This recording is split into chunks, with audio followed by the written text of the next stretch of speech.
दाम्पत्य जीवन में मधुरता लाने के लिए, संबंधों को अधिक मजबूत और प्रगाढ़ बनाने के लिए करवा चौथ का व्रत रखा जाता है। सुहागन महिलाएं पति की दीर्घायु के लिए व्रत करती हैं और शाम को अर्घ देकर छलनी से पति का चेहरा देखकर व्रत तोड़ती हैं। वहीं कुंवारी कन्याएं मनोनुकूल पति की प्राप्ति के लिए निर्जला व्रत रखकर तारों को देखकर व्रत खोलती हैं। करवा चौथ में जो कथाएं पढ़ी जाती हैं, उनमें से कुछ कथाएं मैं आपको सुनाती हूँ। सबसे पहले करवा माता की कथा के बारे में हम सुनते हैं कि करवा देवी की कथा। देवी करवा अपने पति के साथ तुंगभद्रा नदी के पास रहती थी। एक दिन करवा के पति नदी में स्नान करने गए तो एक मगरमच्छ ने उनका पैर पकड़ लिया और नदी में खींचने लगा।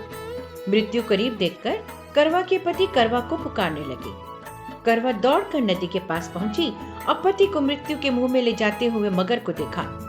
करवा ने तुरंत एक कच्चा धागा लेकर मगरमच्छ को एक पेड़ से बांध दिया। करवा के अस्तित्व के कारण मगरमच्छ कच्चे धागे में ऐसा बंधा कि टस से मस ही नहीं हो पा रहा था। करवा के पति और मगरमच्छ दोनों के प्राण ही संकट में फंसे हुए थे। करवा ने यमराज को पुकारा और अपने पति को जीवन दान देने और मगरमच्छ को मृत्यु दंड देने के लिए कहा।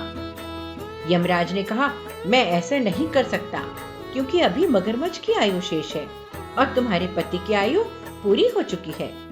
क्रोधित होकर करवा ने यमराज से कहा, अगर आपने ऐसा नहीं किया तो मैं आपको श्राप दे दूंगी।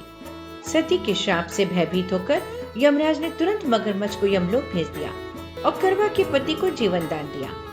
इसलिए करवा चौथ के व्रत में सुहागन स्त्रियां करवा माता से प्रार्थना करती हैं कि हे करवा माता, जैसे आपने अपने पति को मृत्यु के मुंह से वापस निकाल लिया, वैसे ही मेरे सुहाग की भी रक्षा करना। बोलो करवा माता की जय।